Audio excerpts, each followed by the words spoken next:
Good morning বন্ধুরা। তো স্নান সেরে আমি চলে এসেছি, পুজোয় বসে গেছি।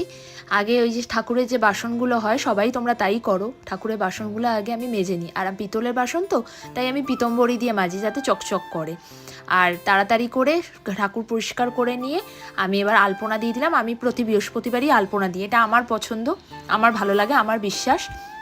জানি না কার কী মত, তোমরা কে কে আমার মতো এরকম প্রতি বৃহস্পতিবার আলপনা দিতে পছন্দ করো, আমাকে কমেন্ট করে নিশ্চয়ই জানিও। তারপরে ঘট পাতলাম আমি, ধান দুব্ব দিয়ে ঘটের তলায় আগে রেখে তারপরে ঘটের স্বস্তিক চিহ্ন এঁকে আমি ঘট পাতি। প্রতি সপ্তাহতেই তাই করি, সবাই তাই করে আমার মতোই। তো ঘট পেতে নিলাম আম্রপল্লব দিয়ে, পান পাতা দিয়ে। আমি কলাটা ইউজ করি না, অনেকে কলা দেয় ঘটে, তো আমি কলা দিই না, আমি ওর বদলে সুপারি দিই। তো এইভাবে আমি ঘট পেতে নিই, তো আমার ভালো লাগে।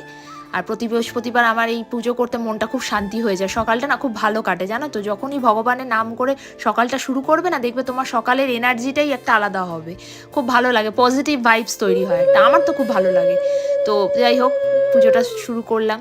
আর একটা না এক মনে করি আমি, না তখন কারোর সাথে কথা বলা, কেউ ডিস্টার্ব করুক, আমি এসব একদম পছন্দ করি না। আমি ভীষণ তখন ওই জগতেই ঢুকে যাই এরকম।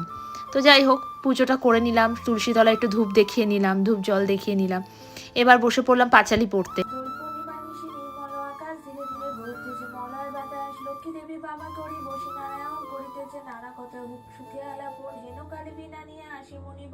নারায়ণের সাক্ষাতে কহিল বিস্তর, পলকের তরে তব নাহি কোন স্থিতি, মর্তবাসী সদা তাই ঘুরিছে দুর্গতি।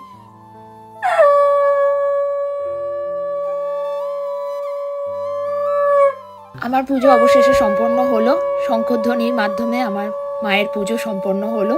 তা আমার ভিডিও কেমন লাগছে জানিও, দেখা হচ্ছে পরের ভিডিওতে, টাটা।